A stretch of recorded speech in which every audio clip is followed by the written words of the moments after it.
Peter Pan. Read the story along with me and find out what happens. You'll know when it is time to turn the page when you hear this sound.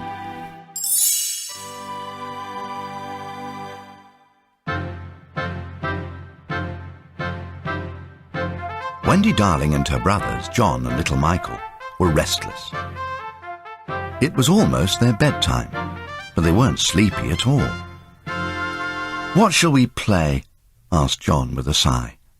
"I'm tired of all our old games." "Well," said Wendy, "I could tell you a story about Peter Pan." "Hooray!" shouted Michael and John. So Wendy told them about Peter Pan and the pirates. Wendy knew lots of stories about Peter Pan. Peter was a magical boy who lived in Neverland with his friends, the Lost Boys, and a pixie named Tinker Bell. In Wendy's stories, Peter and his friends had lots of exciting adventures. After Wendy had finished this story, John and Michael pretended to be pirates. "Take that!" shouted John as he waved his toy sword. Just then, the children heard a voice just outside their window. "It must be round here somewhere," the voice said. The children looked out. It was Peter Pan. Peter flew by the nursery window often. He loved Wendy's stories, especially since they were all about him. But the last time he had visited the nursery, he had left something behind. "Have you seen my shadow?" Peter asked. "Oh, Peter," said Wendy with a chuckle, "here's your shadow. Sit down and I'll sew it back on." While Wendy sewed Peter's shadow back on, her brothers asked Peter about Neverland. "Neverland?" said Peter with a laugh. "It's a wonderful place. I'll take you there," he offered. "Once we're there, Wendy, you can tell the Lost Boys your stories, and John and Michael can help us fight pirates." "But how can we get there?" Wendy asked. "That's easy. All you've got to do is fly. Just think happy thoughts," Peter told them. The children thought their happiest thoughts, but they still couldn't fly. "We won't be able to go with you," said a disappointed Wendy. Peter was puzzled for a moment, but then he laughed. "I forgot the pixie dust," he said. He sprinkled some of Tinker Bell's magic dust on the children. In no time at all, they were flying through the air, on their way to Neverland.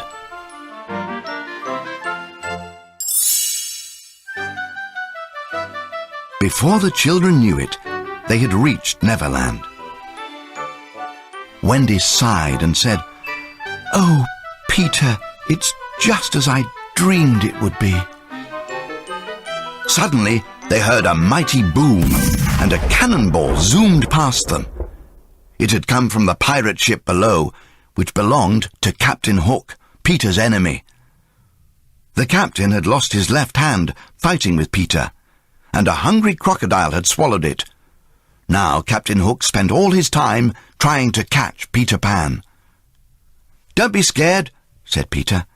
"We can outfly him easily." Peter brought Wendy and her brothers to his home. He lived in a secret underground hideout with the Lost Boys and Tinker Bell. The Lost Boys were waiting outside to welcome Peter Pan and his new friends. They were happy to hear that Wendy was going to tell them stories.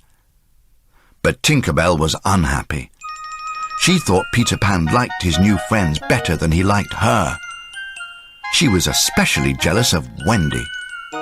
So while Peter showed Wendy, John and Michael his secret hideout, Tinker Bell flew away. Later, the Lost Boys offered to take Michael and John on a tour of Neverland. "Oh boy," said Michael as they marched through the jungle. "I bet we'll have plenty of exciting adventures here." As the boys followed John through the jungle, none of them noticed all the mysterious eyes that watched them from behind the bushes and trees. Without warning, a group of Indians leapt out of the bushes and grabbed the boys. The Indians tied up the boys and took them to the Indian village. At the village, the Indian chief was waiting for them. He was very angry. "Where is my daughter, Princess Tiger Lily?" he asked the lost boys. "What have you done with her?" "We haven't done anything with her," said the boys. "Will you let us go now?" "No," answered the chief. Meanwhile, Peter was giving Wendy her own tour of Neverland. As they flew, Peter suddenly noticed Captain Hook and his first mate, Mr. Smee, in a small boat. They were heading for Skull Rock, and they were not alone. They had captured Princess Tiger Lily. Peter Pan and Wendy flew closer. "If you don't tell us where Peter Pan's secret hideout is, we will leave you here," Captain Hook said to Tiger Lily. But Tiger Lily refused to even look at Captain Hook. At once, Peter flew down to rescue Tiger Lily. "Stop what you're doing, Hook, or you'll have to answer to me," Peter shouted. Captain Hook and Peter began fighting, but Peter was much too quick for the captain. In the water nearby, a hungry crocodile watched as Peter and Hook fought. It was the very same crocodile that had once swallowed Hook's hand. The crocodile had liked the taste so much that he always followed Hook around, hoping to get another bite. Hook was no match for Peter, and he soon fell into the water. The crocodile had been waiting for this chance. Hook, however, was determined to escape its gaping jaws. "Smee!" he shouted. "Save me!" "I'm coming, Captain! I'm coming! Hold on!" Smee shouted as he rowed swiftly towards Hook. While Smee rescued Hook from the crocodile, Peter quickly untied Tiger Lily. Then Peter flew away, carrying Tiger Lily in his arms. Wendy followed them to the Indian village. The chief was very happy to get his daughter back. He released all the boys at once. Then he gave orders for a big celebration. Everyone sang and danced and had a wonderful time. After the party, Peter, Wendy and all the boys went back to the secret hideout. Tinkerbell hadn't gone to the party. She was still jealous of Wendy, and when everyone returned, Tinkerbell flew off by herself. She was so angry that she didn't notice someone watching her. Suddenly, the little pixie found herself trapped in a pirate's cap. Smee hurried back to the ship with Tinkerbell. Once aboard the ship, Smee released Tinkerbell. "Welcome aboard, Miss Tinkerbell," said Captain Hook. "I am sure you have noticed," he continued, "that things have gone from bad to worse on this island since that girl, Wendy, arrived. Tomorrow I'll be leaving the island forever. I'll take Wendy to sea with me, if you tell me where I can find her." All Tinkerbell wanted was to get rid of Wendy. She dipped her feet in some ink. Then on the map she showed Hook where the hideout was. She didn't know Hook was really after Peter Pan. "You've been most helpful," sneered Hook. "Now I have Peter Pan where I want him." Hook locked Tinkerbell in a lantern and ordered his men to surround Peter's hideout. Meanwhile, Wendy and her brothers had decided it was time to go home. The lost boys wanted to join them, but Peter didn't want to leave Neverland, so he stayed behind in the hideout and never saw the pirates capture Wendy and the boys as they left. The pirates took Wendy and the boys to the ship. They tied the frightened children to the big mast. "I'll give you a choice," said Hook. "Become pirates or walk the plank." When Tinkerbell had heard Hook's plan, she knew she had to warn Peter.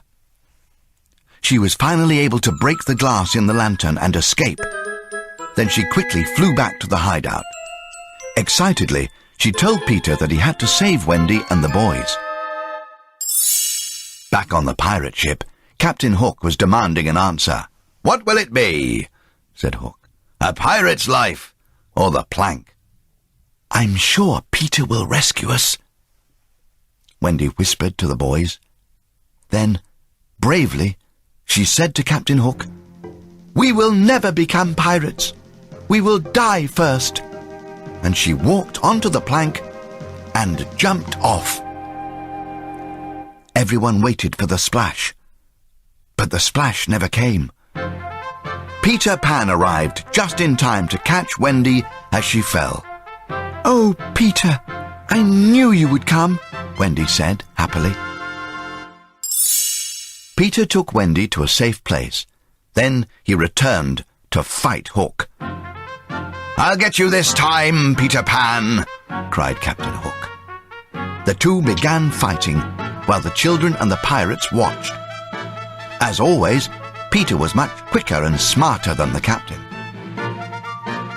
They fought all the way up to the ship's rigging. As Hook jabbed his sword at Peter, he lost his balance. Much to the delight of the hungry crocodile below, Hook fell into the sea with a big splash. Once the pirates saw that Peter had defeated their captain, they gave up the fight. They decided to follow Hook and abandon ship. It was difficult for the pirates to keep up with their captain, however. Hook was swimming very fast, trying to escape the hungry crocodile. Back on the ship, everyone cheered for Peter Pan. They were surprised to hear him give orders to cast off. "Where are we going?" Wendy asked him. "I'm taking you home," Peter told her. At Peter Pan's command, Tinker Bell happily sprinkled the pirate ship with golden pixie dust to make it fly. Soon, the children were back in the nursery. They knelt by their window and watched the magical ship sail off into the starry sky. As they waved goodbye, Wendy and her brothers knew they would never forget their adventures with Peter Pan.